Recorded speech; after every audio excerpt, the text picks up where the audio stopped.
անվտանգություն, ինքնիշխանություն, վճռականություն, դիմակայունություն։ Եվրամիությանն անդամակցություն, զարգացած տնտեսություն, ուժեղ բանակ, վստահելի դաշնակիցներ։ Ազգային արժանապատվություն, միասնականություն, համերաշխություն, պատասխանատվություն։ Օրենքի գերակայություն, անկախ դատարան, կոռուպցիայի մերժում։ Բարձր աշխատավարձ, անվճար բարձրագույն կրթություն, հասանելի առողջապահություն, արժանապատիվ թոշակ։ Հանուն հանրապետության, քո ձայնը խորհրդարանում։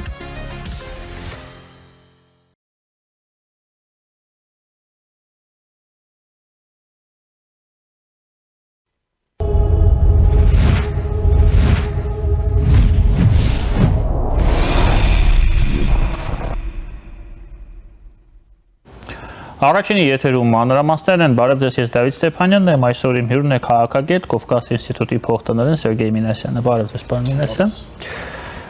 Եվրոպական շաբաթ, որը ավարտվեց, փորձենք խոսել արդյունքներից, պարոն Մինասյան, շատ է խոսվում ներքաղաքական դիսկուրսում, որ սա նախընտրական, ընդամենը նախընտրական ինչ-որ շոու էր, այդպես է ասվում։ Ես չեմ փորձելու հակադրեմ սրան, այս կարծիքին, բայց այնուամենայնիվ մենք հասկանում ենք, որ սա շատ ավելի հեղինակավոր եւ կարեւոր Հայաստանի համար միջոցառում էր, միջոցառումների շարք էր, որպեսզի մենք փորձենք դիտարկենք դա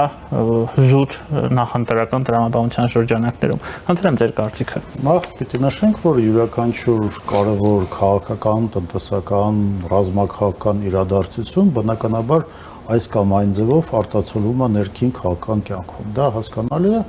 եւ իրական քաղաքականության տեսանկյունից նույնպես հասկանալի է, որ յուրաքանչյուր իշխանություն, յուրաքանչյուր քաղաքական ուժ փորձի կապիտալիզացնի ինչ որ մի կարևոր իրադարձություն, առավել եւս եթե այդ իրադարձությունը, ինչպես դա այս անցած երկու եվրոպական գագաթնաժողովներն են, իսկապես առաջինն են եւ Հայաստանի համար եվրոպական քաղաքական համայնքի գագաթնաժողովը առաջինն ընդհանրապես հարավկովկասյան տարածաշրջանում եւ բացի ներքաղաքականից բնականաբար ունի երկու կարևոր բաղադրիչ, առաջինը դա բնականաբար Հայաստան Եվրոմիություն, Հայաստանի հարաբերությունները Եվրոմիության հետ որպես կառույցի եւ նաեւ Հայաստանի հարաբերությունները երկկողմ մակարդակով նաեւ կարևոր դերակատարների եվրոպական քաղաքական համայնքում չափազանց կարևոր եւ երկրորդը նաեւ հասկանալի է որ նմանատիպ մեծ միջոցառումը երբ որ դու ի վիճակի ես հյուրընկալել մոտ 50 պետությունների, կառույցների, ինստիտուտների ղեկավարներին Երևանում դա որոշ չափով նաեւ քաղաքական մեսիջ մեր որոշ հարևաններին ուղղված եւ բնականաբար այն հանգամանքը որ Հայաստանը այս երկու օրվա ընթացքում փաստացի դա կարելի է համարել որ դարձավ եվրոպական քաղաքական տարածքի մայրաքաղաք կամ սիրտ դա նույնպես ունի իր սիմվոլիկ նշանակությունը, այս սիմվոլիզմը քաղաքականության մեջ միշտ նույնպես կարևոր է։ Ձեր կարծիքով, եթե մենք խոսենք կիրառական նշանակությունից այս միջոցառումներից, հաշվի առնելով, որ պետական այց տեղի ունեցավ, Էմանուել Մակրոնի պետական այց ռազմավարական հարաբերությունների մասին փաստաթուղթ ստորագրվեց, Հայաստան Եվրամիություն ռազմավարական մասին փաստաթուղթ ստորագրվեց հարաբերությունների մասին։ Ըստ ձեզ սա ինչ է մեզ տալիս, որն է այստեղ եւս սիմվոլիզմը, սիմվոլները եւ որն է կիրառական նշանակությունը։ Պրակտիկ սիմվոլիզմը, եթե կարելի ասել նման դեպքերում, հանդիսանում է այն գործընթացում, որ մենք այս միջոցառումների ֆոնի վրա կարելի ասել այս քաղաքական զարգացման փուլում Հայաստան Եվրոմիություն ցուցաբերեցինք երկկողմ այդ քաղաքական պատրաստակամությունը, քաղաքական ուղերձները համապատասխան ծավալի հնչեցին եւ այստեղ ամենակարևորը դա ոնց մենք դա կարանք արդեն իջացնենք կամ դետալիզացնենք արդեն ավելի պրակտիկ մակարդակով, այն մակարդակով, որը որ կարա նաև սեկտորալ համագործակցության որոշ ասենք ոլորտներ ընդգծի եւ այստեղ նաև կարծում եմ չափազանց կարևոր էր այն զեկույցի հանձնումը, որը որ արտացոլում է Հայաստան Եվրոմիություն վիզա վիզաների ազատագրման գործընթացի այս առաջի փուլը, ինչը կարևոր է այն հանգամանքով, որ ոչ միայն վերաբերում է ընդհանուր երկկողմ հարաբերություններին ինստիտուցիոնալ Հայաստանի եւ Եվրամիության, այլ նաեւ վերաբերում է մի ոլորտին, որը որ հուսանք շատ շուտ նաեւ հասարակ Հայաստանի քաղաքացիների համար շատ կարևոր այդ մոբիլիզացիան հարցերի շուրջ նոր դրդեր եւ նոր հնարավորություններ կստեղծի։ Այս ժամկետների մասով պարոն Մինասյան հնչում է 2-3 տարի ժամկետ վիզաների ազատականացման մասով, բայց ես տպավորություն ունեմ, որ շատ ավելի արագ է դա լինելու, մոտավորապես 1-1.5 տարի։ Դուք ձեր կարծիքով դա հնարավոր է։ Այնպես է ստացվել, որ այդ խնդրին ես ներսից ծանոթ եմ եւ նախ պիտի նշեմ, որ ընդհանրապես այն գործընթացը եւ այն արագությունը, որը մենք արդեն ցուցաբերում ենք այս գործընթացում, ավելի արագ է տեղի ունենում, քան օրինակ ժամանակին դա տեղի ունեցավ, ասենք Վրաստանի կամ Մոլդովայի դեպքում։ Արդեն այստեղ մենք ունենք լուրջ առաջխաղացում։ Երկրորդը նաև այս պահին Հայաստանը հանդիսանում է Եվրամիության միակ գործընկեր երկիրը, որի հետ որ Եվրամիությունը նաև այս վիզաների ազատականացման գործընթացն է վարում, դա նույնպես կարևոր է։ Եվ երրորդը նաև ես չեմ տեսնում իրականում որևէ քաղաքական խնդիր, կամ եթե կան քաղաքական խնդիրները, դրանք ավելի շատ տեխնիկական լուծումներ պահանջող խնդիրներ են, բայց մենք այստեղ ունենք նաև լուրջ տեխնիկական դժվարություններ, որոնք որ կապված են մասնավորապես Հայաստանի ներսում համապատասխան կառույցների, որոնք որ բավականին մեծ ծառայությունությամբ աշխատում են, ասենք ներքին գործերի նախարարության համապատասխան կառույցները, մենք այստեղ ունենք եւ ծավալի շատ լուրջ, ասենք մասշտաբներ եւ մարդկային ռեսուրսների, գիտելիքների պակաս, որտեղ հասկանալի է, որ դա շատ լուրջ գործընթաց է եւ բացի դրանից նաեւ այն պայն, երբ որ Հայաստանը կամ հայկական կողմը ավարտի իր տեխնիկական մասը, գնդակը ոնց որ էլի կտեղափոխվի եվրոպական դաշտ եւ գիտեք, որ յուրաքանչյուր հարցի որոշում, այդ թվում նաեւ հարցի, որը որ որոշ կառուցվածքային եւ պրոցեդուրային պահանջները իր մեջ ներառում, նաև դա կբերի անհրաժեշտությանը հաստատմանը բոլոր անդամ երկրների համապատասխան կառույցներից։ Այսինքն այս ֆոնի վրա կարծում եմ 2-3 տարին դա բավականին իրատեսական եւ բավականին իսկապես արագացված գործընթաց է, բայց մյուս կողմից ես չեմ բացառում, հաշվի առնելով նաև որ ընդհանրապես այս աշխարհակաղակական գլոբալ պայմաններում Եվրամիությունը արդեն բոլոր իր ընթացակարգերում արագացված վիճակով է գործում, մենք միգուցե նաև այս հարցում էլ նույնպես ավելի արագացված մի ընթացակարգ կունենանք, բայց ելի եմ կրկնում այն իրատեսական, ասենք, թվերը, սահմանները, որոնք մենք տեսնում ենք 2-3 տարի, դա իսկապես բավականին լավ եւ բավականին խոսնալից արդյունք է։ Պարոն Մինասյան, ներսում, մեր երկրի ներսում կարծիքներ են հնչում, որ Եվրոպան, Եվրամիության ղեկավարները եկել են Երևան, եկել են Հայաստան, որպեսզի քարոզեն հակառուսականություն։ Եվ հիմնական, ես չիտում եմ հիմա այդ մարդկանց, ապրանքը, որը վաճառում է երկրի ղեկավար Նիկոլ Փաշինյանը եվրոպացիներին, դա հակառուսականությունն է, ինչի դիմաց նա ստանում է իրենց աջակցությունը։ Մենք կարող ենք դիտարկել այսպիսի կարծիքը գոնե որպես վարկած։ Գիտեք, մի կողմից ես չեմ տեսնում, որ դա իսկապես այն գործիքն է եւ այն ոնց որ ռեսուրսն է, որը հայկական կողմը կարա ասենք առաջարկի իր եվրոպացի գործընկերներից, բացի դրանից մենք նաև ունենք այլ առավելություններ եւ նշանակություններ, ասած աշխարհակաղակական, ենթակառուցվածքային, կոմունիկացիոն։ Բայց դուք ընդունում եք սա որպես գործիքներից մեկը։ Ես նշում եմ, որ ժողովրդավարության, քաղաքական զարգացման, ազատության մակարդակը դա նույնպես կարևոր գործիքներ են եւ հակառուսականությունը չի կարա համարվի ամենակարևորը, որովհետեւ այստեղ ես կարծում եմ նաեւ հայկական կողմը բավականին զգուշավոր է մի կողմից, բայց մյուս կողմից էլ նաեւ մենք պիտի հասկանանք եւ դա նույնպես պիտի շատ ակնհայտ ընկալվի, որ հակառուսականությունը դա հանդիսանում է այս պահին ասենք եվրոպական կառույցների եւ մի շարք առաջատար եվրոպական երկրների համար ռազմավարական նպատակ եւ բնականաբար երբ որ դու փորձում ես ինչ որ ձևով եւ քաղաքական եւ ռազմավարական եւ այլ ձևով փորձես ինտեգրվես եւ համագործակցես ասենք եվրոպական կառույցների եւ երկրների հետ այդ խաղի կանոնների պայմանները նույնպես պիտի հաշվի առնես դա չի նշանակում որ դու պիտի լինես առաջատար այս գործընթացում նաեւ հասկանալի է որ նույնիսկ եթե հայկական կողմը փորձի խուսափողական դիրքորոշում ունենա այս դաշտում դա ասենք Ռուսաստանի կողմից որովհետեւ չի ընկալվելու լիակատար ասենք չեզոքություն եւ մենք արդեն տեսնում ենք համապատասխան արձագանքները Մոսկվայից բայց կրկնում եմ այդ գործոնը չի այս պահին չի հանդիսանում Հայաստանի եվրոպական ուղղությամբ արտաքին քաղաքականության գլխավոր նպատակ կամ գլխավոր խաղակարդ ինչը կարամ ասեմ տարբերում է Հայաստանի եվրոպական ասենք դիրքորոշումները իհարկե այլ համատեքստում օրինակ ժամանակի Վրաստանի, Ուկրաինայի կամ Մոլդովայի դիրքորոշումներից Իդեպ մեր դեսպանը Մոսկվայում կաչվել է ռուսական ԱԳՆ կապված Զելենսկու այցի հետ ես գիտեմ որ օրեր առաջ պարոն Զելենսկին գտնվում էր Ադրբեջանում որտեղ ռազմական բնույթի պայմանագրեր է կնքել Իլհամ Ալիևի հետ եւ դա այդպեսի ոչ միայն ներվային ընդհանրապես ոչ մի ռեակցիա չի ես չեմ տեսել ամենայն դեպս ԶԼՄ-ներում Մոսկվայի կողմից ինչն ենք մենք սխալ անում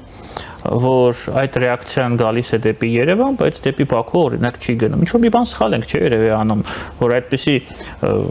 ներվային արձագանք է առաջանում Մոսկվայում։ Ինչն ենք սխալ անում։ Ճիշտ ենք անում, թե սխալ ենք անում, կա իրականություն, որովհետև որ հասկանալի է, որ Հայաստանի հարաբերությունները կամ նույնիսկ ինչ որ ժեստերը, սիմվոլիզմի գործոնները Հայաստան-Ուկրաինայի ոլորտում մեղմ ասած մի քիչ ավելի նյարդային են ընկալվում Մոսկվայում, քան այն ինչ որ ավելի տեսանելի եւ ավելի լուրջ ռազմավարական մակարդակով, ասենք իրագործում Ադրբեջանը Ուկրաինայի հետ, եւ բացի դրանից նաեւ այո, պիտի մենք հաշվի առնենք, որ Զելենսկի այցը Ադրբեջան դա ոնց որ երկկողմ ֆորմատով էր,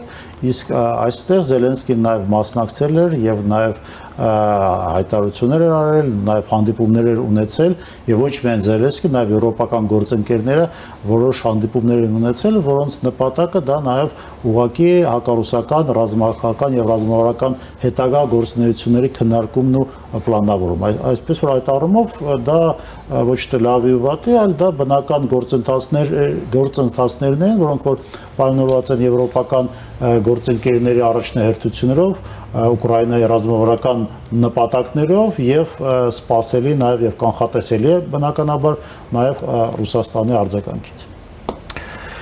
Ես այսօր քիչ առաջ մի քննարկում ունեի վրացի գործընկերոջ հետ եւ նա ասաց, որ այն ինչ կատարվում էր Երևանում մայիսի սկզբին կետ առ կետ նման էր նրան, ինչ որ կատարվում էր Վրաստանում, Թբիլիսիում 2004, 2005, 2006 եւ նույնիսկ 2007 թվականներին։ Ձեր կարծիքով դա իրոք այդպես է եւ իրոք մենք շատ ենք ոգևորվում, էյֆորիայի մեջ ենք մտնում, ինքը այդ բանով էր ասում այդ համատեքստում, կապված Մակրոնի այցի հետ, որ բոլորը Երևանում զբոսնում էին, շրջում էին, բոլորը նկարվում էին, ինքը ասում էր, որ այդ ամենը այդ թվականներին եւ Սարկոզիի տեսքով եւ Ջորջ Բուշ կրտսերի տեսքով եղել է եւ վերջում ավարտվել է ոչնչով, պրակտիկ առումով։ Դուք ինչպես եք կարծում։ Գիտեք, այդ առումով կարծում եմ համենայն դեպս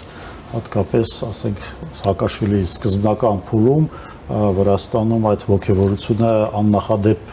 բարձր էր եւ նույնիսկ համեմատելի չի այն ընկալումները, որոնք որ կան Հայաստանի հասարակական քաղաքական, ասենք, դաշտում, բայց կա իսկապես մի շատ կարևոր հանգամանք, որը կարծում եմ բոլորս պիտի հաշվի առնենք եւ բոլորս նաեւ պիտի փորձենք այս առումով համապատասխան դասեր քաղաքայթում նաեւ վրացական փորձից ոչ միայն նշված տարիներին, այլ նաև հաշվի առնելով ներկայիս, ասենք, հարաբերությունների ընթացքը կամ փակուղին կամ խնդիրները, որոնք որ կան Վրաստան Եվրամիություն հարաբերությունների համատեքստում դա այն է, որ առաջերտին փորձագիտական մեր հանրությունը,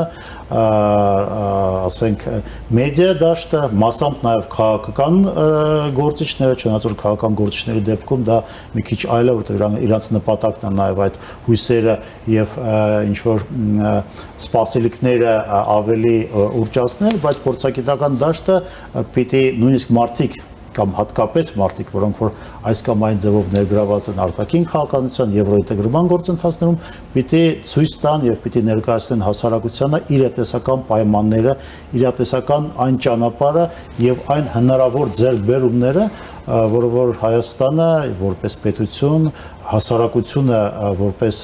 եվրոայդ ինտեգրման մերձեցման գործընթացում գտնվող հասարակություն կարան ստանան հստակ եւ տեսանելի ապագայում եւ ոչ իրատեսական սպասումները կարծում եմ իսկապես կարան եւ խնդիրներ ստեղծեն եւ արտաքին դաշտում եւ խնդիրներ ստեղծեն նաեւ ներքաղաքական ոչ արդարացված այդ սպասումների համապատասխան նեգատիվ ռեակցիայի մեջ։ Կարծում եմ դա ամենակարևոր դասը պիտի լինի, ամենակարևոր ասենք եզրակացությունը պիտի լինի եւ այստեղ շատ կարևոր է նաեւ մասնագետների համապատասխան խոսքը, որը որ այդ եվրոինտեգրման գործընթացը իր բոլոր հնարավորություններով, ձեռքբերումներով, հետագա մեր ձեռքբերումներով մեկտեղ նաեւ ցույց տա իրատեսության շրջանակները։ Պարոն Մինասյան, ձեր կարծիքով մեր եվրո հեռանկարը, Եվրամիության անդամության հեռանկարը ժամանակի մասին չենք խոսում։ Իրական է, մենք ունենք այդպիսի հնարավորություն դառնալ Եվրամիության անդամ։ Դա իրական է, դա հնարավոր է, բայց իսկապես մենք չենք կարող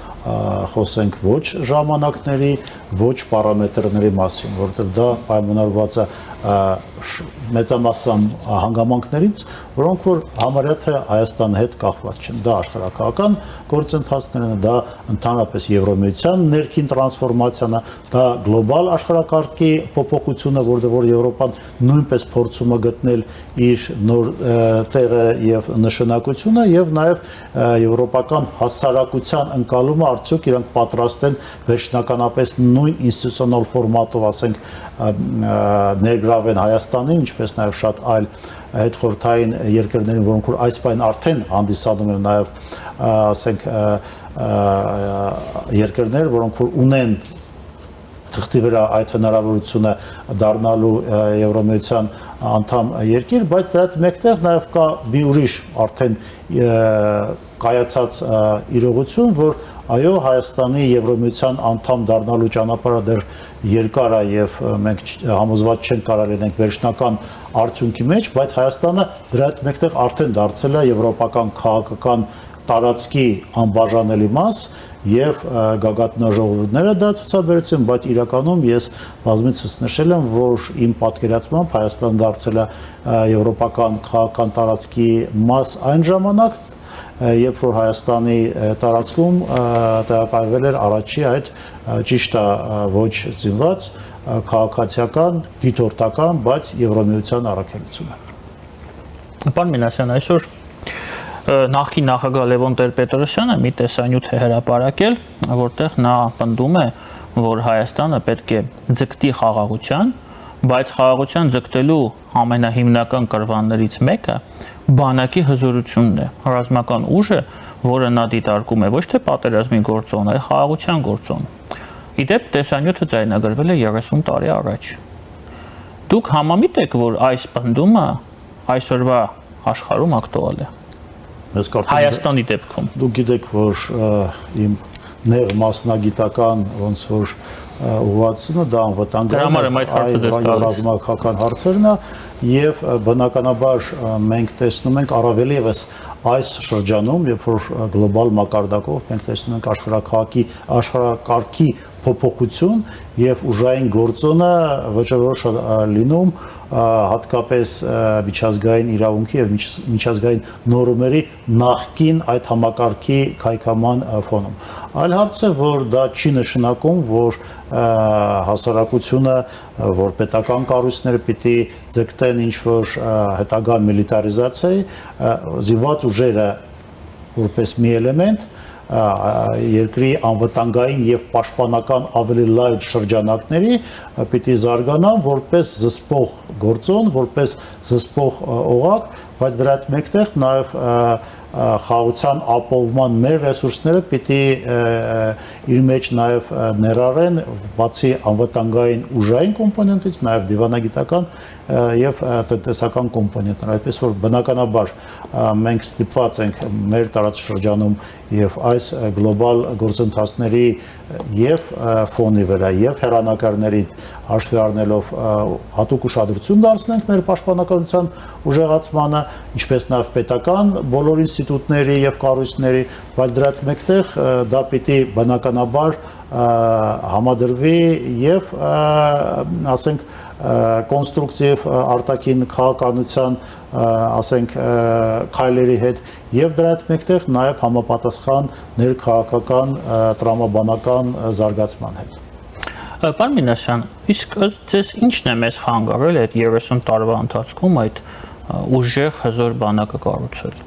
Մանավանդ այն պայմաններում, երբ հարևան Ադրբեջանը, որը մեր հակառակորդն էր, այդ բանակը կառուցում էր մեր աչքի առաջ։ Ես կարծում եմ դուք շատ լավ գիտեք եւ նաեւ Հայաստանի տարբեր ֆորմատի, տարբեր ուղղվածությամբ քաղաքական ուժերը բազմիցս դրա մասին խոսել են։ Այն հանգամանքա, որ ռեսուրսների, ասենք, պահով Հայաստանը զիջում էր Ադրբեջանին, որը որ հանդիսանում է նավթագազային երկիր, որը որ անմիջապես շատ ակտիվ աջակցություն էր ստանում եւ ստանում է Թուրքիայից, այն իրողությունը, որը Հայաստանը երբեք չի ունեցել ոչ Ռուսաստանի, ոչ այլ երրորդ ուժերի բարեկամ երկրների հետ համագործակցության ֆոնին։ Հայաստանը փորձել է մինչև 20 թվականը դա բալանսավորել այն արտաքին քաղաքականության եւ անվտանգային դիրքորոշմամբ, որը որ դուք գիտեք, արդյունքները նույնպես ակնհայտ են, արդյոք այդ ընթացքում 30 տարվա ընթացքում, թե վերջի մի քանի տարվա ընթացքում հնարավոր էր ավելի էֆեկտիվ ռազմավարություն վարել, ավելի էֆեկտիվ արդյունքների հասնել, դա կարծում եմ այս պայն դեռ արդեն ոչ թե քաղաքագետների եւ փորձագետների քննարկման թեմա է, այլ պատմաբանների։ Չէ, այն որ մեր եւ Ադրբեջանի եկամտային մասը բյուջեի ընդհանրապես հնան նույնիսկ չեն կարող համեմատել, դա կարծում եմ ակնհայտ է, բայց տեսեք, վերջին տարիներին Հայաստանի պաշտպանական բյուջեն մի քանի անգամ աճել է։ 400 միլիոն էր մինչև 2018-ը։ Ինչ տեղի ունեցավ, որ մի քանի անգամ հնարավորություն ստացանք բյուջեն ավելացնել ռազմական ծախսերը։ Գիտեք, այստեղ ինչու այն ժամանակ դա չէր արվում։ Գիտեք, դա լուրջ մասնագիտական թեմա է եւ ես ասեմ հետեւյալը բյուջետի ավելացումը դա չի նշանակում բացարձակ որ դա լիովին համապատասխանում է որ զինված ուժերը լուծեն անվտանգային խնդիրները, որտեվ զենքը զինամթերքը դա չի նշանակում արկայություն դա չի նշանակում որ բանակը լիովին կարա մարտունակ լինի եւ բ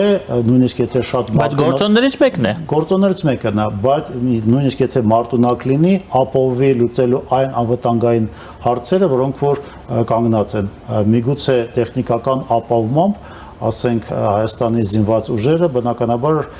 որոշ կետերում արդեն անցել են այն տեխնիկական ապահովման մակարդակը, որը որ կար ասենք 20 թվականին։ Բայց մենք չենք կարող ասենք, որ ասենք Հայաստանի զինված ուժերը 26 թվի պայմաններով ավելի մարտունակ են եւ կարան լուծեն երկրի անվտանգության խնդիրները նույն մակարդակով, ոնց որ ասենք Հայաստանի զինված ուժերը ի վիճակի են օրինակ լուծելու 2014 թվականին։ Ես ինչ եմ դա ասում, որովհետև հայ-ադրբեջանական հակամարտությունը, տարածաշրջանային ռազմական գործընթացները դա բավականին նուրբ եւ բավականին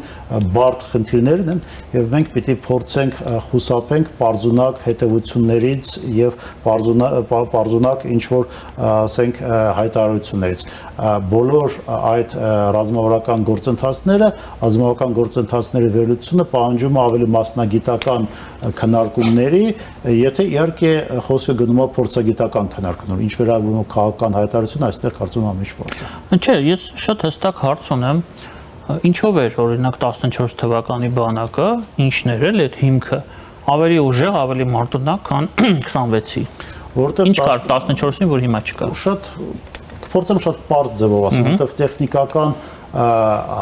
ռազմատեխնիկական բալանսը եւ ասենք զինված ուժերի հնարավորությունները եւ հայկականի եւ ադրբեջանականի որոշ չափով հավասար են եւ դա ցուցաբերեցին նաեւ այն վերջի ասենք որոշ չափով տեսանելի տակտիկական մակարդակի ռազմական գործողությունները, որոնք որ տեղի ունեցել 2014 թվականի օգոստոսին, եւ կարծում եմ դա այն վերջի պահն էր, երբ որ հայկական բանակը ցուցաբերեց առավելություն Ադրբեջանի հետ այդ տակտիկական մակարդակի սահմանային մարտերում Լեռնային Ղարաբաղի տարածքում, որից հետո տեղի ունեցավ շատ լուրջ բեկում տեխնոլոգիական առումով Ադրբեջանի կողմից, հատկապես ձեռք բերելով իսրայելական եւ դրոնների, եւ կապի, եւ այլ միջոցներ, ինչը բերեց 16 թվականի հայտնի իրադարձություններին, եւ այդ պահին դեռ մինչեւ 16 թվականին կարելի ասել որակապես եւ տեխնիկական, ասենք, պատրաստությունը եւ հրամանատարության, ասենք, էֆեկտիվությունը, կապի կառավարման միջոցների եւ այլն համապատասխանում էր այն իրավիճակի ինչ որ կա։ Այս պահին օրինակ մենք կարանք ասենք, որ մենք ունենք լուրջ առաջխաղացում զինատեսակների որոշ ձևերում, բայց դրա հետ մեկտեղ Ադրբեջանը 2020 թվականին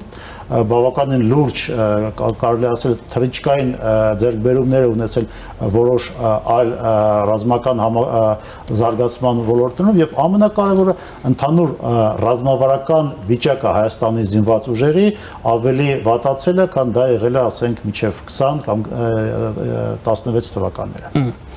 Դուք նշեցիք, որ բացի բանակից, որպես անվտանգություն ապահովող գործիք, մեխանիզմ, կա նաև դիվանագիտական եւ տնտեսական կոմպոնենտները։ Խնդրեմ նաև մի փոքր այս դիվանագիտականի եւ տնտեսականի մասին խոսենք, բացեք փակագծերը։ Ինչ կարող ենք մենք, դիվանագիտությունը դա առաջարկ է, նույնը տնտեսությունը, ինչ կարող ենք մենք առաջարկել եւ ում կարող ենք առաջարկել, որպեսզի այդ կոմպոնենտները սկսեն լիարժեք աշխատել, այդ երկուսը բանակի հետ միասին, մեր սեփական կարողությունների հետ միասին, որպեսզի մենք կարողանանք ապահովել սեփական ուժերով մեր երկրի անվտանգությունը։ Գիտեք, խոսելով տնտեսական կոմպոնենտի մասին, ես նաև կներառեի նաև ենթակառուցվածքային եւ կապակցության այդ հնարավորությունները, որը Հայաստանը կարա առաջարկի եւ իր հարևաններին, եւ իր գործընկերներին, եւ դա նույնպես ի դեպ կարծում եմ կարևորագույն էլեմենտներից մեկը, որով մենք պիտի դիտարկենք ոչ միայն տրանզիտ եւ տրանզիտի ոնց որ սիներգիա։ Իսկ նույն եվրոպական ուղղությամբ մեր մոտեցումները, մեր առաջարկները նաև այն է, որ մենք պիտի փորձենք այդ տրիպի գաղափարը, որը որ առաջակարգում ասենք Միացյալ Նահանգների կողմից, որը որ հանդիսանում է նաև այսպես կոչված խաղաղության գործընթացի, ասենք, ենթակառուցվածքային հիմքը, մենք դա պիտի փորձենք, ինչքան որ հնարավոր դա նաև ասենք համադրել եվրոպական միջին այդ կորիդորի ծրագրերի հետ եւ ընդհանուր առմամբ նաեւ Հայաստանին դարձնել, ինչպես շատ հաճախ են ասում, բայց դա շատ ճիշտ տեղն ասելու, որ այդ խաղաղության խաչմերուկի, որոր մեջ իր ներառումը Հայաստանին որպես այդ տարածաշրջանային կոմունիկացիոն եւ ենթակառուցվածքային համանքապատկերի ամենակարևոր կապող պազլերից էլեմենտներից մեկը։ Ես կարծում եմ մենք առաջերտին այդ ուղղությամբ պիտի մտածենք եւ դրա հետ մեկտեղ նաեւ զարմանալիորեն այն աշխարհակական զարգացումները, որոնք որ ակտիվանում են օրինակ Իրանի շուրջ, նույնպես ստեղծվում են մի կողմից լուրջ խնդիրներ, բայց լուրջ հնարավորություններ։ Շատերն են խոսում, թե անվտանգային առումով ինչ հեռանկարներ օրինակ կարա ունենա տրիպ այդ նախաձեռնությունը Միացյալ Նահանգներ Իրան շարունակվող ռազմական գործողությունների ասենք ֆոնի վրա, բայց մյուս կողմից էլ նաև կարծում եմ դա լրացուցիչ ասենք նշանակություն է բերում այդ պրոյեկտին, որտեղ դա պրոյեկտն է, որը որ շատ մոտ է մերձավոր արևելքին, բայց չի մտնում մերձավոր արևելքին եւ նաեւ կարա լինի կոնսենսուսային անվտանգային ինչ-որ համաձայնությունների մի արդյունք, որը որ կփորձի այդ տրանսպորտային կոմունիկացիաները շարունակել նույնիսկ տարածաշրջանային այդ գլոբալ հակամարտությունների ֆոնի վրա։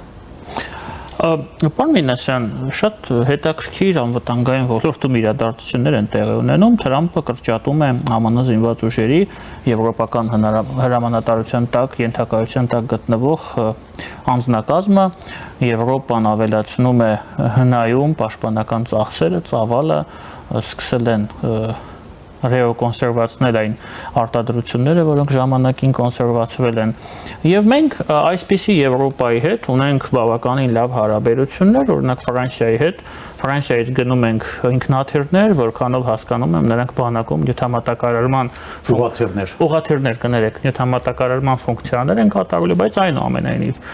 Եվ նաև այլ հնարավորություններ կա եվրոպական EPF-ից մենք ստանում ենք 30 միլիոն եվրո աջակցություն։ Այս ամենը ինչով պետք է ավելանա, ինչն է պակասում, որպեսզի Եվրոպան եւ Հայաստանը դառնան ռազմավարական գործընկերներ նաև պաշտպանության ոլորտում։ Ես ցես մի սարմանելի բան ասեմ, բայց կոնկրետ այս պահին Հայաստանը Եվրոմիության հետ իր, ասենք, ինստիտուցիոնալ ստանդարտներին համապատասխան միգուցե ունի ավելի զարգացած համագործակցություն անվտանգային ոլորտում, քան սեկտորալ այլ ոլորտներում։ Փորձեմ բացատրեմ, դա վերաբերվում է Հայաստանի մասին, որը որ պիտի դիտարկի ոչ ԵՄ անդամ,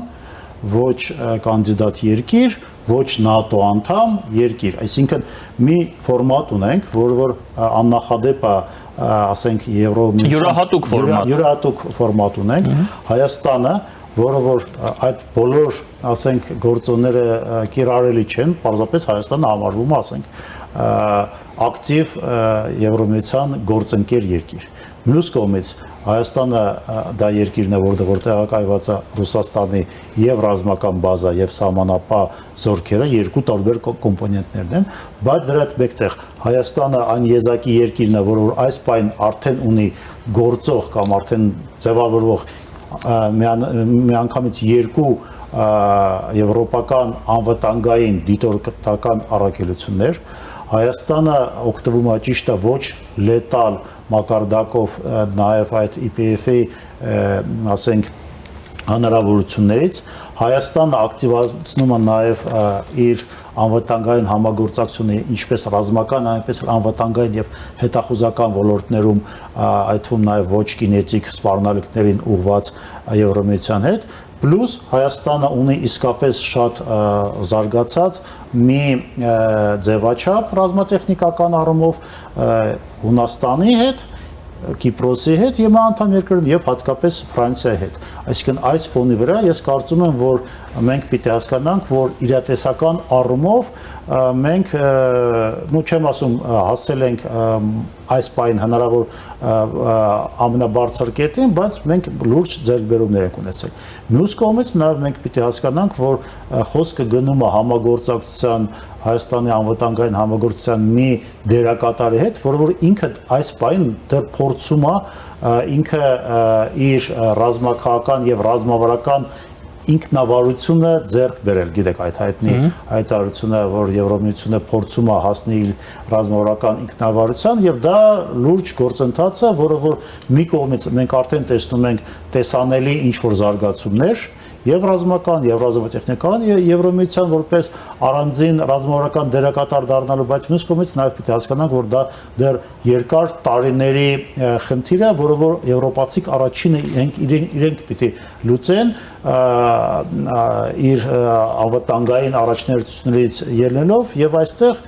կարծում եմ, որ մենք պիտի գնահատենք Եվրոմիության հետ քաղաքական, անվտանգային եւ տեխնիկական, ասենք, հնարավորությունները, բայց մյուս կողմից նաեւ դեռ տեսանելի ապագայում դժվար թե Եվրոմիությունը ոչ միայն Հայաստանն, այլ նաեւ շատ այլ կամ գրեթե բոլոր իր գործընկերներին ի վիճակի չի լինելու ինչ-որ լուրջ անվտանգային երաշխիքներ ապահովել, պարզապես ելնելով այն հանգամանքից, որ Եվրոմիությունը տնտեսական եւ քաղաքական եւ ինստիտուցիոնալ կառույցից այս պայն դեռ նոր ձևափոխվում է, տրանսֆորմացվում է որպես այս պայն ասեմ միայն ռազմավարական դերակատար։ Եվ վերջի հարցը, պարոն Մինասյան, եթե հնարավոր է, խնդրում եմ պատասխանեք հնարավորինս կարճ։ 28-ի ռազմական շքերթը տեղին է, թե ոչ։ Ես կարծում եմ, որ զգայուն տարածաշրջանայում եւ անվտանգային խնդիրներ ունեցող յուրաքանչյուր տարածաշրջանում նմանատիպ իրադարձությունները, որոնք որ նաեւ բացի այս սիմվոլիկ ասենք զգայունական իր նշանակությունից նաև հնարավորություն են տալիս ցույց տալու եւ զարգացումները եւ գործընթացները, որոնք որ զինված ուժեր ունեն եւ բացի դրանից նաև յուրաքանչյուր նմանատիպ շքերթը նաև հնարավորություն տալիս վերլուծելու այն խնդիրները եւ այն հնարավորությունները, որոնք որ յուրաքանչյուր զինված ուժերը ունեն իրանց գործունեության առումով, այդպես որ ես կարծում եմ եւ պրակտիկ եւ սիմվոլիկ առումով դա կարևոր ասենք իրադարձություն է լինելու եւ կարծում եմ նաեւ բարեհոգեբանական առումով Հայաստանի բնակչության համար դա նույնպես կարևոր իրադարձություն կլինի։ Շնորհակալություն։ Շնորհակալություն։ Մեր հյուրն էր քաղաքագետ Կովկաս ինստիտուտի փոխտնօրեն Սերգեյ Մինասյանը, քիչ անց մենք կվերադառնանք եւ կշարունակենք մեր եթերը։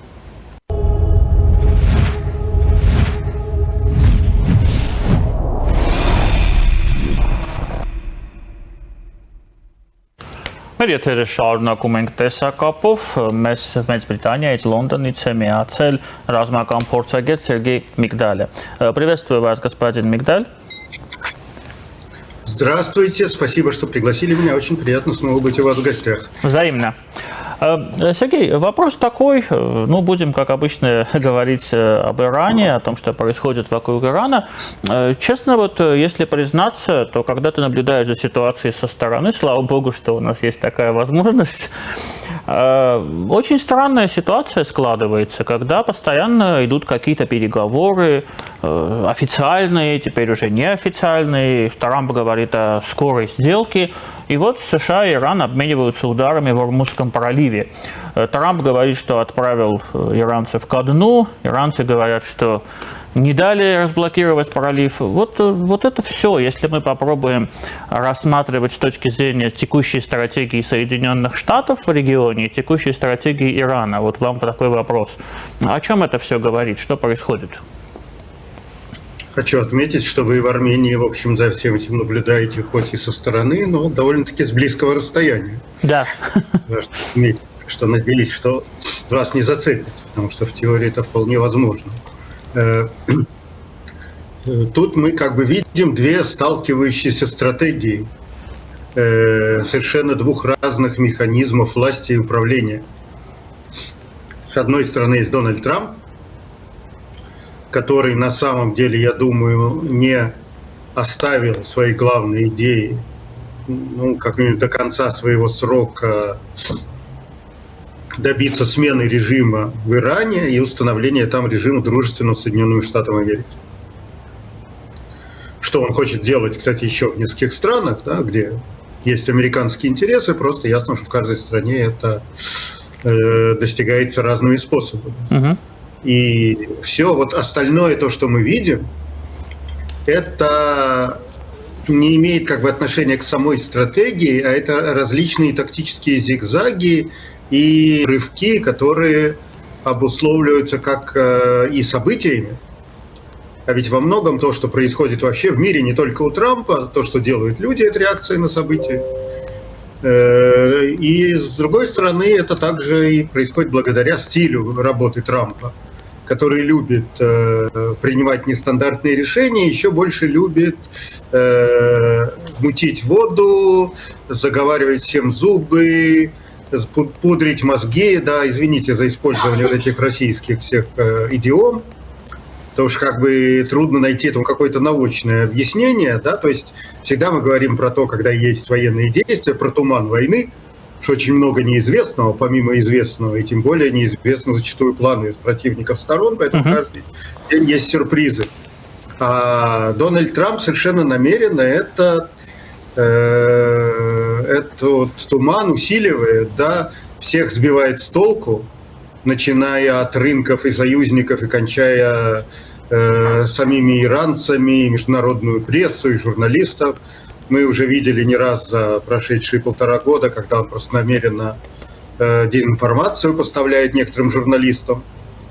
к которым у него прямой доступ, да, совершенно такой нефильтрованный. То есть буквально у нескольких журналистов разных агентств и телеканалов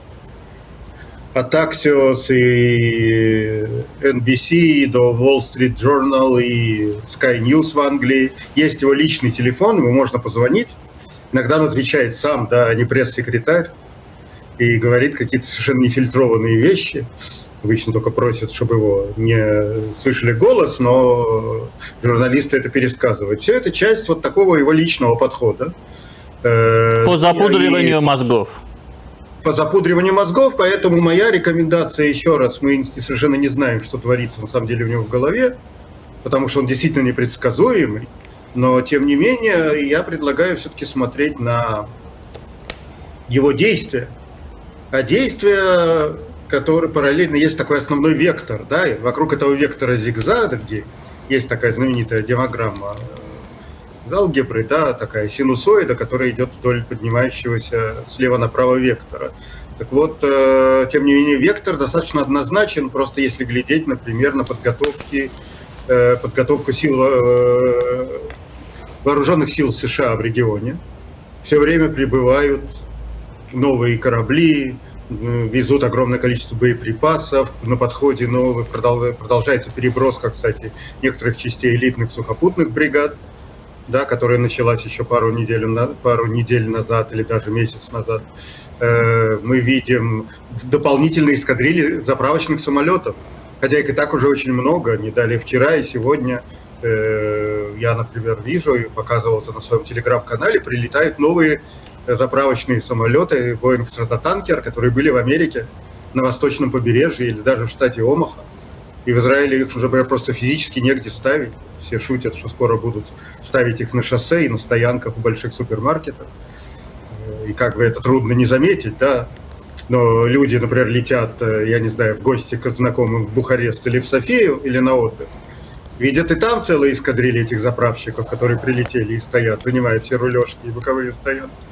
То есть то, что мы видим, что наращивание этой силы, оно делается для того, чтобы позволить, если понадобится, начать новый как бы раунд очень сильной военной кампании. С другой стороны, мы видим стратегию Ирана. Стратегия Ирана, она, в общем-то, понятна. В первую очередь проявить выдержку, крепкие нервы и максимум то, что иногда вот арабов называется стратегией цумод.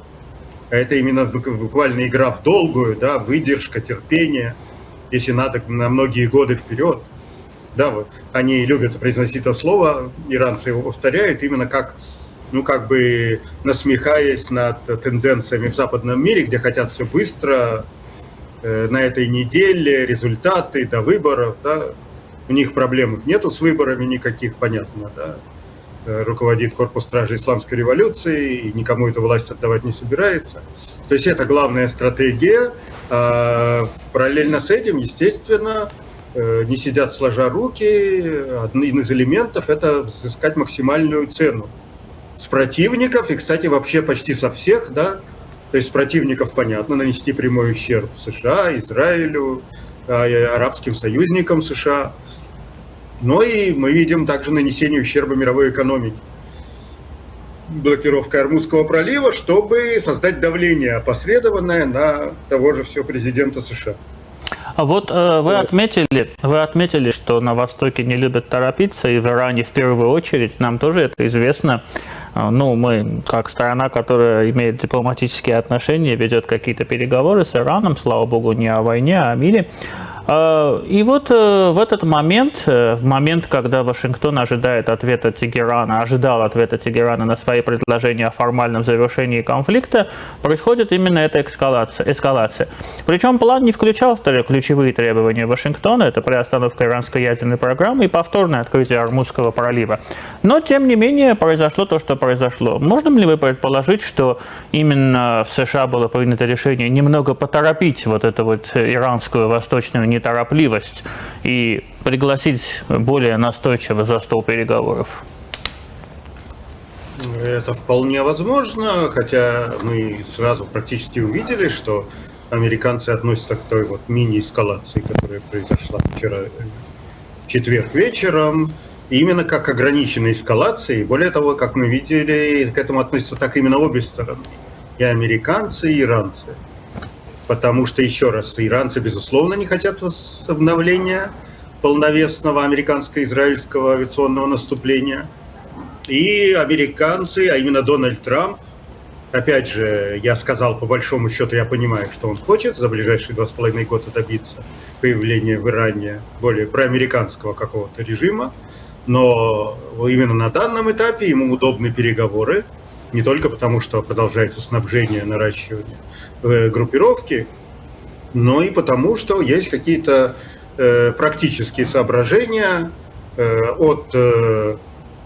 кивка в сторону американских союзников Пакистана и Саудовской Аравии, которые попросили, да, проявить гибкость на переговорах и выслушать Иран, и еще какие-то обсудить предложения, то есть дать шанс дипломатическому треку, и кончая тем очень важным элементом, что, в общем, в ближайшие дни, ну, как я понимаю, практически на следующей неделе, уже в начале, начинается визит президента Трампа в Китай. Очень важный для него встреча с председателем Си.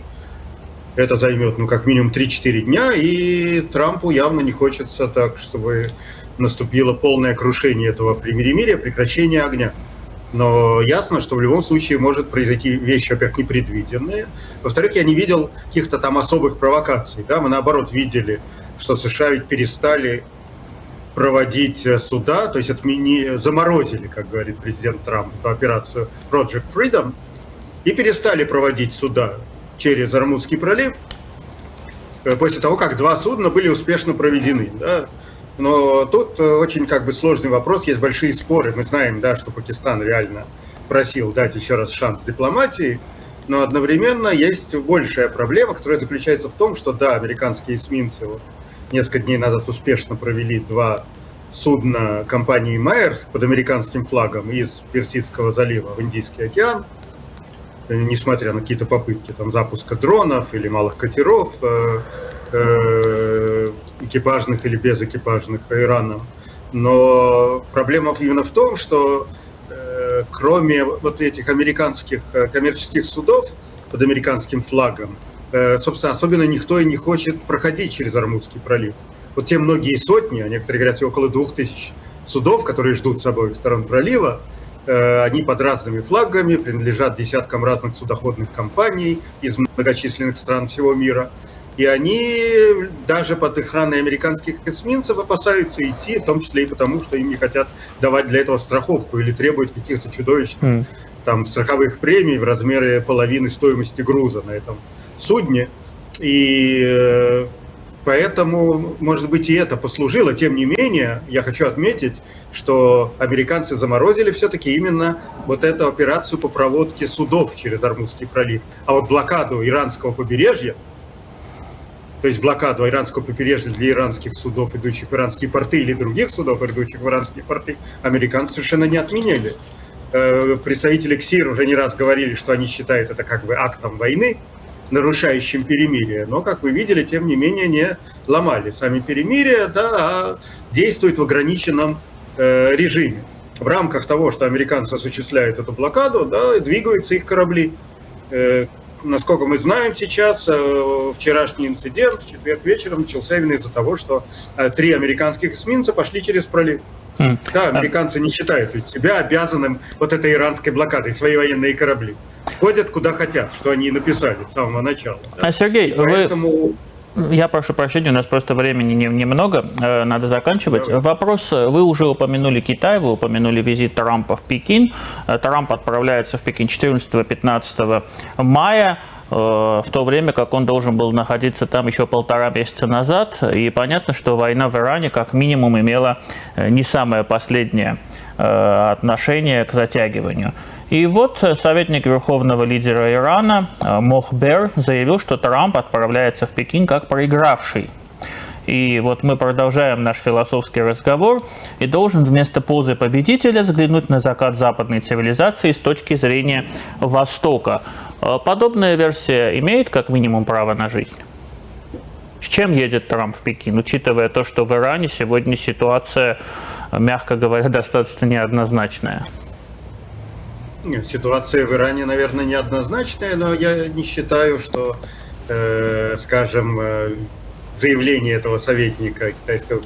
лидера правильное, да, оно служит китайской пропаганде. Иранского. Иранского,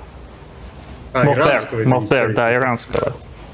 Окей, ну, тем более служит иранской пропаганде, и он хочет в том числе немножко полистить президенту Китая, но на самом деле можно на все это ответить, что как бы цыплят по осени считают, и американские действия, которые, как я сказал, да, Трамп на самом деле играет, особенно по американским понятиям, весьма в долгую, они еще далеки от своего конца.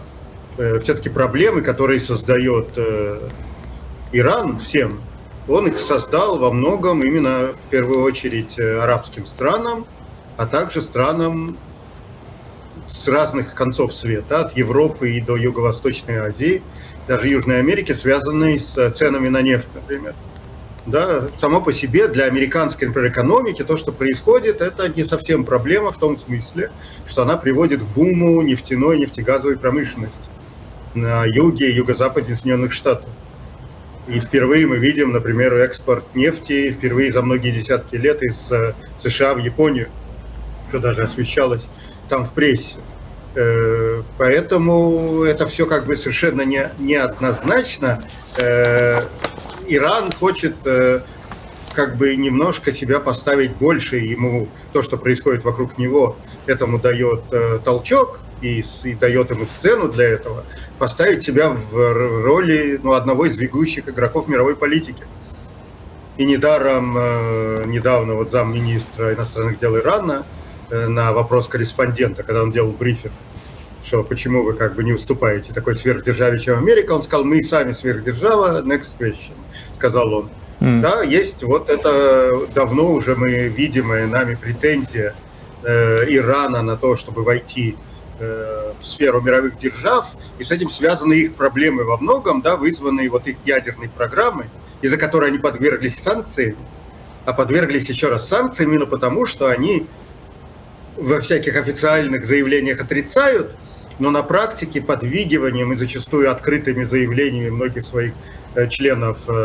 иранского парламента, высших лиц КСИР и так далее, практически объясняют, что да, мы сверхдержава мировая, и как мировой сверхдержаве нам положено ядерное оружие. Да? Заявляют они, будучи при этом, как мы знаем, официальными подписантами договора о нераспространении ядерного оружия, которое запрещает вообще даже и такое, само собой, говорить, и уж в любом случае делать. И потом все видят, естественно, что они делают это, да, то есть развивают программу независимого обогащения именно производства оружейного урана, который совершенно не нужен, да, для того, чтобы работала гражданская атомная электростанция в Бушере, да, построенная для них Росатомом. И это такой вот диссонанс, он явно вызывает. То есть мне это заявление советника иранского президента кажется вот очередной попыткой перепрыгнуть через пупок, да, который во многом, да, мы видим результаты, привел, что происходит, когда люди прыгают через пупок, они надрываются. И вот это вот все прыгание через пупок и попытка сделать из Ирана мировую сверхдержаву привело, например, к краху иранской экономики. Насколько я знаю, на сегодня курс иранской валюты упал уже примерно до 2 миллионов за $1. Не так давно он был, по-моему, 400 или 600 тысяч. Да. Точка зрения ваша понятна. Большое вам спасибо за эту точку зрения, господин Мигдаль.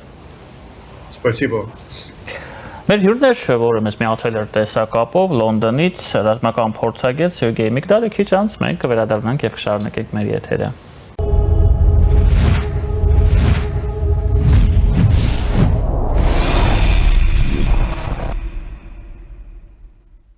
Շարունակում ենք մեր աշխատանքը առաջինի եթերում, իմ հյուրն է իրավագետ, իրավաբանական գիտությունների թեկնածու Արտաշես Խալաթյանը, բարև ձեզ պարոն Խալաթյան։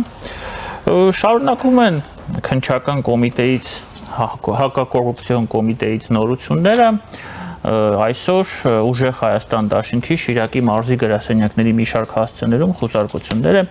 իրականացվում Անի համայնքում, Մարալիկում, Կամբերման ենթարկվածներ եւ ձերբակալվածներ կներեք։ Եվ հակակոռուպցիոնը նշել է, որ նշված հասցեներում քննչական գործողություններ են իրականացվում ընտրակաշարք տալու, ստանալու եւ քրեական օրենսգրքի մի շարք այլ հոդվածներով հակակոռուպցիոն կոմիտեով նախաձեռնված քրեական վարույթի շրջանակներում։ Հարցը այսպիսինն է, ձեզ որպես իրավաբան, պարոն Խալաթյան, Արդեն քանի դեպք է եղել եւ աուդիո ձայնագրություններ եւ այսպիսի ապացույցներ, քրեական գործեր, ձերբակալվածներ, տպավորություն է, որ ուժեղ Հայաստան կուսակցությունը այլ հնարավորություններ չունի մարդկանց հետ աշխատելու, այսինքն քարոզչական, քարոզարշավը պաշտոնական մեկնարկում։ Ինչու է դա այդքանից հետո շարունակվում այդ գործողությունները, այդ կաշառքը տալը, բռնելը, նստեցնելը, մարդիկ չեն գիտակցում այդ ռիսկը, որովհետև տպավորություն է ստեղծվում, որ այդ ամենը այդ կաշառք տվողների վերջնողների վրա չի ազդում։ Դե իրականում դրանում մեղքի բաժինը ունի նաև գործող իշխանությունը, որովհետև մի մեծ սոցիալական սեգմենտ շուրջ 20 տարի ներգրաված է եղել այդ ամբողջ գործընթացում, հա, այսինքն դա դարձել էր ըստ էության եկամտի որոշակի աղբյուր, մի շարք ընտրակաշառք։ Այո, մի շարք ուրեմն սոցիալական շրջանակների համար, ընդ որում ավելի հեռուն կարող են գնալ եւ ասել, որ մարդիկ դրա դիմաց ստանում էին, ասենք, խանութներ, բիզնեսներ, այսինքն ավելի, այսպես ասենք, վերին էշելոնի, այսպես ասենք, կաշառատուները եւ սա փեշակ էր, եթե կուզեք, եւ այդ շրջանակները այնպես չէ որ վերացել են եւ երբ մենք նաեւ տեսնում ենք, որ նախկին ընտրությունների գործերով բազմաթիվ հայտնի մարդիկ զուտ հակագովաց չանելու համար անուններ չեմ տալիս, չնայած ինձ թվում է շատերը հասկացան ում մասին է խոսք, անգամ արդարացվում են 2017 թվականի խորհրդարանական ընտրությունների ժամանակ ընտրակաշառքի գործերով, հա, դատարանների կողմից։ Սա բավականին հակասական մեսիջ է հանրությանը, վերջո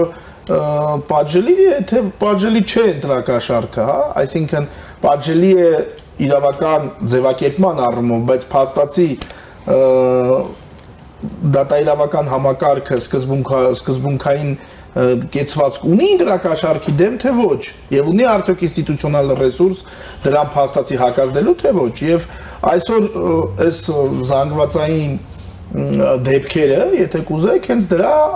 դրսևորումն է, այսինքն что такое хорошо, а что такое плохо հարցին, ցավոք սրտի այս 8 տարվա ընթացքում դատաիրավական համակարգը այսպես ասենք միանշանակ պատասխան չի տվել եւ նաեւ նախկին բռնապետական քաղաքական ռեժիմին իրավաքաղաքական գնահատական չտալու ինչ որտեղ հետևանքն է սա, որովհետեւ եթե օբյեկտիվ կամ սուբյեկտիվ պատճառներով հնարավոր չէ, ասենք 10-ամյա կամ 20-ամյա վաղամության ընտրական գործընթացների հետևից գնալ քրեաիրավական գնահատական տալու իմաստով, նաև կամ որոշակի դատավարական ժամկետների խնդիր, որը անցնելու պարագայում արդեն դու չես կարող ամբողջական, այսպես քրեական հետապնդում իրականացնել, պետք է դատարեցնես եւ այլն, գոնե իրավաքաղաքական գնահատական տալը եւ ամբողջությամբ այդ երևույթը դարձնել օրինակ պարսավելի ընդհանուր ռեժիմին նախկին իրավաքաղաքական գնահատական տալու համատեքստում, դա գոնե թույլ կտալ, ասենք, այդ էջը հստակ հանրությանը ուրեմն փակել, բայց քանի որ դա չի արվել, մարդիկ կան, որ մտածում են, որ հնարավոր է դա անել, բազմաթիվ օդիոս ֆիգուրների ուրեմն արդարացման պարագայում կամ ազատության մեջ գտնվելու պարագայում, երբ հանրության մի մեծ մաս վստահ է, որ իրենք կատարել են ինչ-ինչ հանցագործություններ եւ ըստ էության նաեւ քրեական վարույթներով է շատ բան հիմնավորում, բայց այլուտես գալիս է ասում է դատարան կամ չի հասնում եւ ինչ որ մենք իրավիճակների ենք բախվում։ Այս ամենի արդյունքում մենք տեսնում ենք, որ քաղաքական ընտրական գործընթացը այսպես ասենք որոշակիորեն ապականվում է եւ այստեղ խնդիրը ամենևին այն չէ, որ ընտրությունները լեգիտիմ չեն լինելու, պարզապես զուտ էվոլյուցիոն զարգացման տեսանկյունից, ժողովրդավարացման տեսանկյունից, ժողովրդավարական կոնսոլիդացիայի տեսանկյունից իհարկե շատ ավելի նախընտրելի կլիներ այս ընտրություններում տեսնել իրավամ գաղափարների բախում, այլ ոչ թե քրեական հետապնդման մարմինների եւ ենթադրյալ հանցագործների միջև բախում։ Եվ սա իհարկե որոշակիորեն, այսպես ասենք, կարելի ասել չի արդարացնում գոնե առաջադեմ մեր հայ հանրության առաջադեմ հատվածի ակնկալիքները ընտրական գործընթացից ամբողջությամբ վերցրած։ Լավ, ուժեղ Հայաստանին փորձենք հասկանալ, հա, իրենց դիրքորոշումը։ Մարդիկ նախընտրական ծրագիր են ներկայացնում 300,000 աշխատատեղ, հարկերից ուզում են ազատել մանր եւ միջին բիզնեսը, որ կարող ես հասկանում եմ, Արցախն են ուզում վերադարձնել, մեր արցախցիներին ուզում են նորից վերադարձնել Արցախ։ Ինչ որ բաներ են, չէ, առաջարկում, որոնք մարդկանց պետք է գոնե սրտերին հարազատ լինի։ Լավ, այդքանը որ առաջարկում, ինչ են գումար տալիս։ Որովհետև իրականում Եվ ոչ միայն իրենք գիտեմ։ Եվս քաղաքական առնվազն մեկ ուժ կա, որը գումար է բաժանում այս բանը։ Նրանց առաջարկածը գիտականորեն եւ մասնագիտորեն շատ խոցելի է մեր մասած, հա, եւ փաստացի նաև հանրությունն էլ նախկինը չէ եւ տեղեկատվական տեխնոլոգիաների դարում անգամ բարձրագույն կրթություն չունեցող մարդը կարող է ինչ որ ինֆորմացիա քաղել եւ մարսել այլընտրանքային, հա, հիմա օրինակ Պարզ եկեք պարզ խոսենք հարկերից տոտալ ազատումը դա դիլետանտություն է ընդհանրապես էլի հարկային վարչարարության տեսանկյունից էլ չեմ ասում որպես պետական քաղաքականություն որդեգրելու տեսանկյունից հա այսինքն դու ոչ թե պետք է մանր եւ միջին բիզնեսին հարկերից ազատես այլ դու պետք է խոշոր բիզնեսին նորմալ հարկես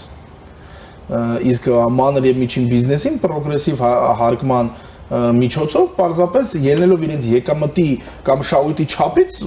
եթե դու ուզում ես սոցիալական բաղադրիչը հարկային քաղաքականության մեջ ավելացնել, ընդհանրապես դա պետք է անես, տարբերակված հարկում իրականացնես, հաշվի առնելով ենթադրենք ինչից շրջանակների, ասենք, բանը, շահույթի չափը կամ ասենք բանը սահմանաչափը եթե կուզեք, հա, բայց խոսել այն մասին, որ մանր եւ միջին բիզնեսին դե մանրը հասկացանք ինչ որտեղ, հիմա էլ մենք ունենք միկրոբիզնես հասկացություն, երբ դու նաեւ այստեղ շահույթը եւ օրվա ապրուստը գրեթե նույնանում է եւ այդտեղ նորմալ է որ դու ինչ որ ասենք բան անես, հարկային մորատորիում իրականացնես, հա, բայց եթե որ դու նաեւ միջին բիզնեսին ես ուզում ազատես հարկերից, այսինքն զարգացած երկրներում հարկային այսպես ասենք բերը մի շատ էական սեգմենտով նաև միջին բիզնեսի վրա որպես նաև շարժիչ ուժ դու ընդհանրապես կարծես խառնաշփոթ ես ստեղծում հարկային համակարգում նույնը ինչ վերաբերում է Արցախի վերադարձին հա հասկանում եք ցավոք սրտի եւ սա ես իրոք ցավով եմ նշում մի շարք շրջանակների կողմից անընդհատ Արցախի վերադարձի մասին զուտ մեծադհորդ խոսքեր հնչեցնելը Արցախը աստիճանաբար նմանեցնում է Արևմտյան Հայաստանին։ Ես դա շատ վատ է, որովհետև Արցախ վերադարձնելու այդ այսպես ասենք քաղաքականապես կարճատես հայտարարությունները ոչ թե օգնում են, այլ վնասում են գործընթացին, հա։ Եվ ցույց են տալիս այդ նման մանտրայի պես նման ուրեմն արտահայտություններ անողներին կամ նման անողների կամ նման մտքեր արտահայտողների պարզապես կամ քաղաքական սպեկուլյանտ լինելը կամ քաղաքական անգրագետ լինելը կամ գուցե երկուսը միասին, հա, որովհետև խոսքը գիտեք ընդհանրապես կա այդպիսի միտում քաղաքական մարտավարություն է նաև քաղաքականությունը հատկապես նախընտրական շրջանում պարզունակացնելը լայն մասսաներին հասանելի դարձնելու համար քո գաղափարները պարզեցնելը այստեղ ավելի շուտ բայց ոչ այնքան պարզունակացնելը որ դա դառնա ու պարզապես ասենք բան էլի անհեթեթություն այսինքն ասել բաներ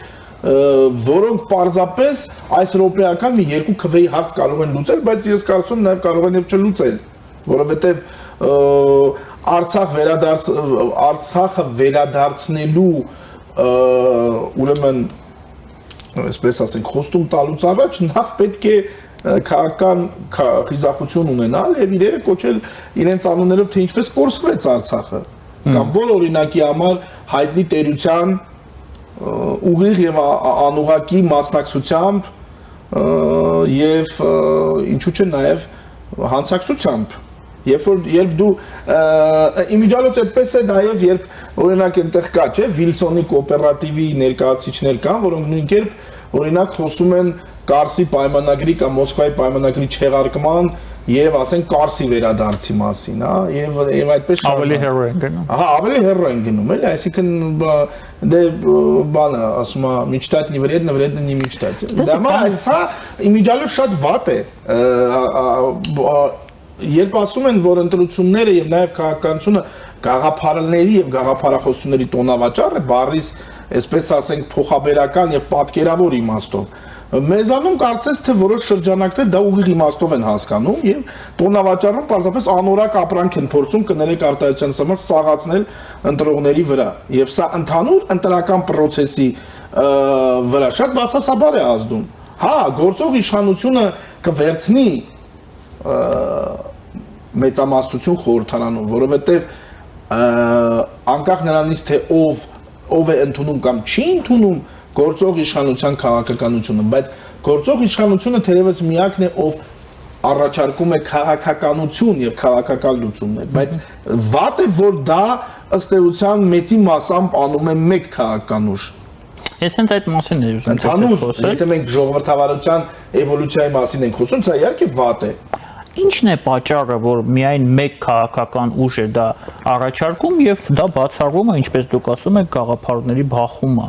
Իրեւ գաղափարների բախում մենք 5 տարի չենք տեսել խորհրդարանում։ Իհարկե, եւ ցավոք սրտի ռիսկի ենք դիմում չտեսնել եւս մի 5 տարի։ Այո, ես գրեթե վստահ եմ, որ դա այդպես է լինելու։ Հիմա հարցս այսպեսին է. լավ, այդ գաղափարը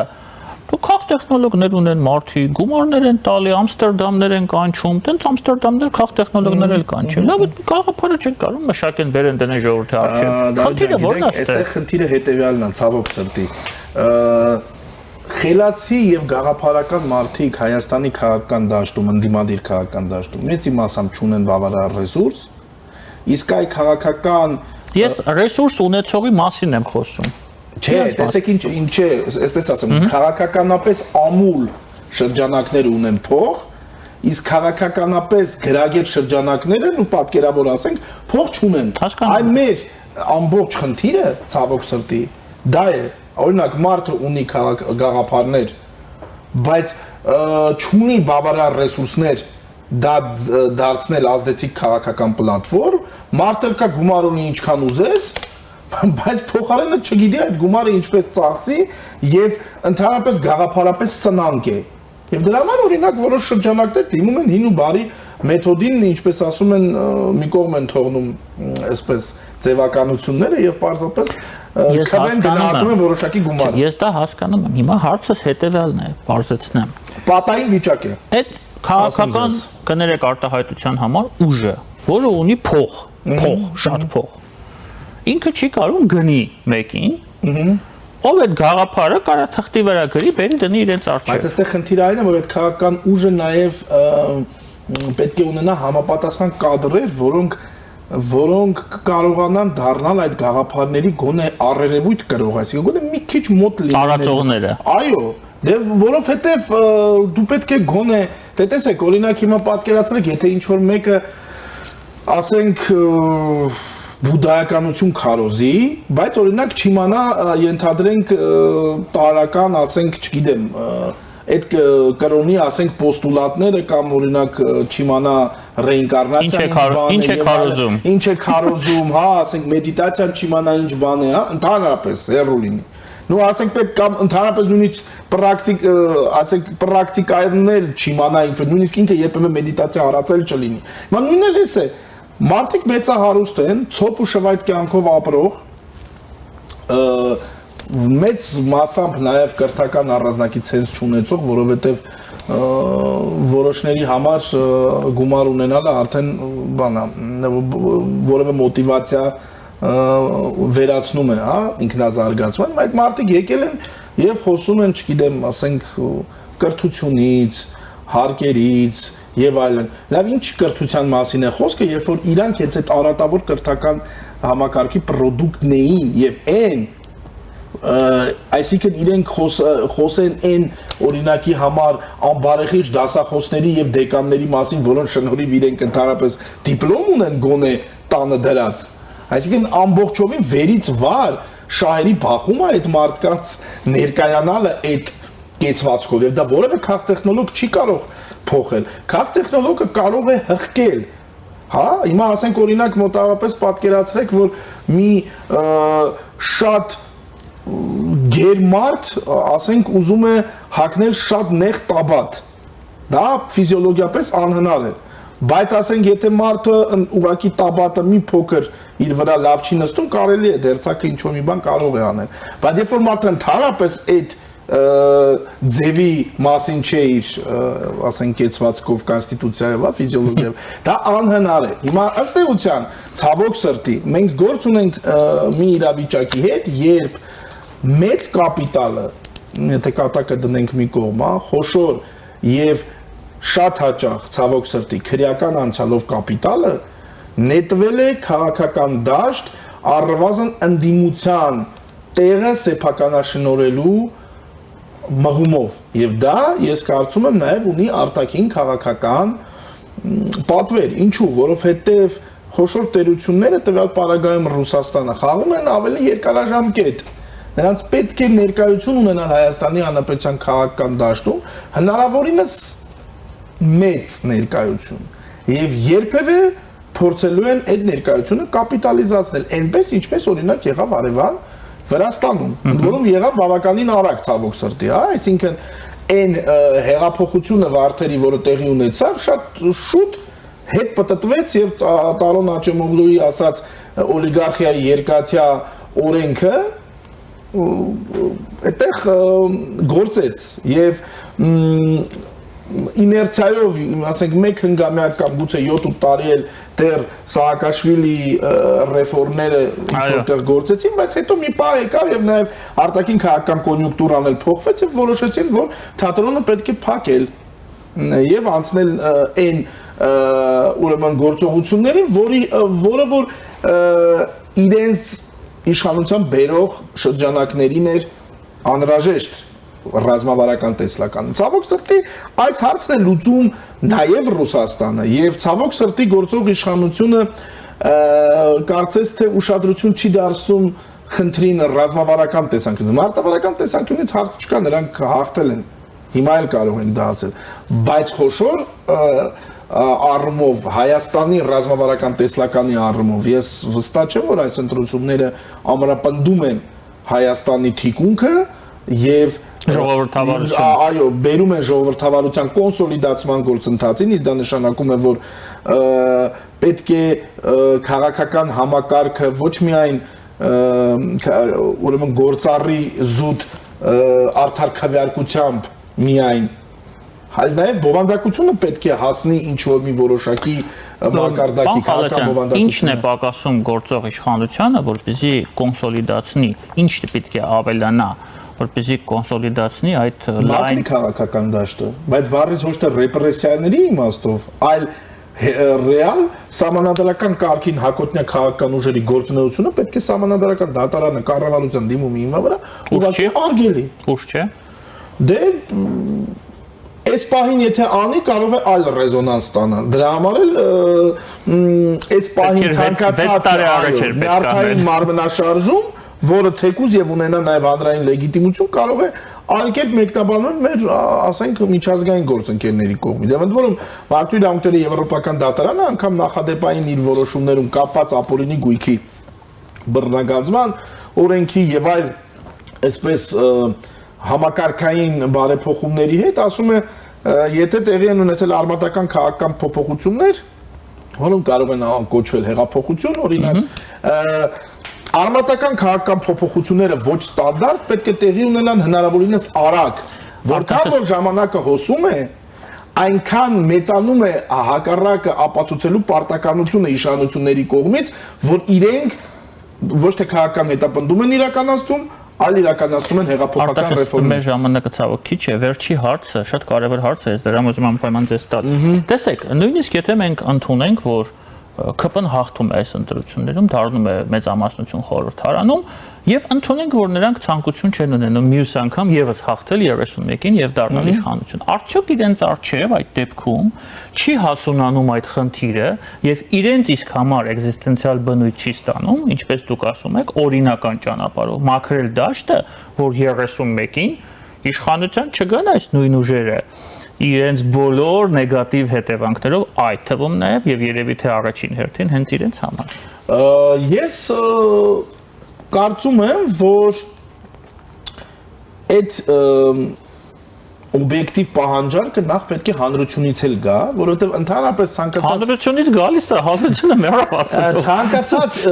դե ավելի կտրուկ պետք է դա տեղի ունենա։ Գուցե այն քաղաքական ուժերը, որոնք իրոք իրական ռեֆորմների վերաբերյալ ունեն ճանապարհային քարտեզ, մի կողմ պետք է դնեն իրենց տարաձայնությունները եւ իրոք ընդ որում ձևավորեն մի պլատֆորմ, որը ընտրություններից ուղիղ մի 2 ամիս առաջ չէ ձևավորվում զուտ պրագմատիկ նպատակներով, այլ դա դառնա մի, ասենք, շարժման նման մի բան եւ ամենակարևորը այն է, որ ընդհանրապես ցանկացած իշխանություն,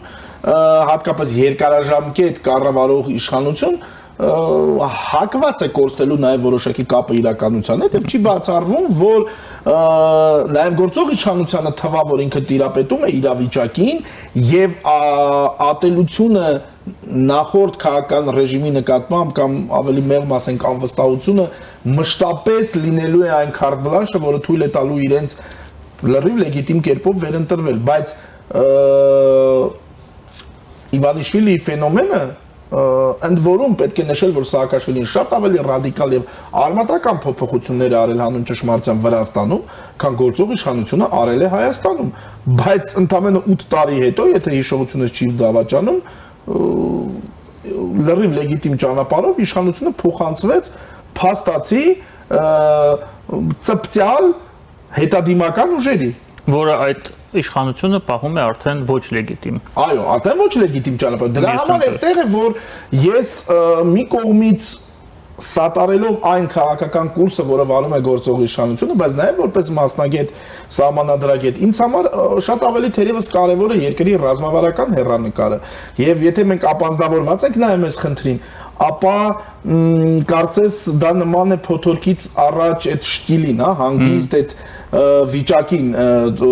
ուրեմն ծովի եւ բայց մակընթացությունը կարող է ընդ որում շատ հանկարծակի տեղի ունենալ։ Իսկ այդտեղ արդեն նախ քաղաքական դերակատարները այլ պրոգրեսիվ առողջ, որոնք գործող իշխանությունների ժողովրդավարական կոնսենսուսի մեջ են գտնվում, իրենք էլ պետք է զգոն լինեն։ Եվ հատկապես մենք ունենք խորհրդարանական կառավարման համակարգ, որը իբնե ունի անկայունության որոշակի ռիսկ, հա, իսկ այդ սցենարն էլ չի կարելի բացառել։ Օրինակ, որ կարող է տեղի ունենալ, ասենք 1998 թվականի պես մի բան, հա, որը իմիջիայլոց սկզբնապես բավականին անու ճշմարտության սատարում ուներ նաև ժողովրդի մոտ։ Տեր-Պետրոսյանին այդ ժամանակ պակասում էր հենց բավարար քաղաքական լեգիտիմությունը, բայց մարդիկ չգիտեին ինչ է իրենց սպասում, թեպետ Տեր-Պետրոսյանը այդ իմաստությունն ուներ եւ իրենց գուժեց դա, բայց քանի որ այդ ժամանակ իրեն իր խոսքը այլևս նախքին ազդու բնույթը չուներ, նաև ինչ որտեղ ժողովրդի, այսպես ասենք, ակնկալիքները հեծած նույն այդ հետադիմական ուժերը ռևերս արեցին, այսպես ասենք, բանը ժողովրդավարական պրոցեսները դեռ 98-ին։ Հիմա